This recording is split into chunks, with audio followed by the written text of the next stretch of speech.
Grades are out for Illinois' public schools. The State Board of Education's annual report card shows improvements, but some kids are still being left behind. Illinois Capitol Bureau Chief Max Cotton digs into those numbers for us. Across the board, Illinois students are doing better. Whether it's major steps forward in English and language arts or minor improvements in math, more students are meeting expectations. We're moving fast toward recovery, although we still have quite a distance to travel. It's not just reading, writing, and arithmetic. The state's also seeing its best high school graduation rate in 13 years. These gains and our gains in many other key indicators are led by progress for our Black students.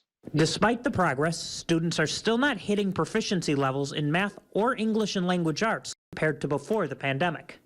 And while Black students are leading the progress, their numbers are still well below those of their white counterparts. For example, in English and language arts, the subject which Sanders says students saw large increases in proficiency, the state is just under 35%.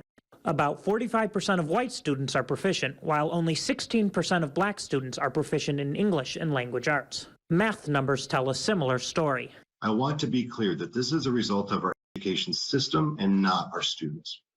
We educate Black students disproportionately in underfunded Tier 1 school districts with more teacher vacancies, higher teacher and principal turnover, higher chronic absenteeism. Chronic absenteeism is another major problem. To be considered chronically absent, a student has to miss at least 10% of school days. About 28% of students were chronically absent last year, which is a 5% improvement across Illinois. To continue to address absenteeism, we have to reestablish strong relationships with parents and families.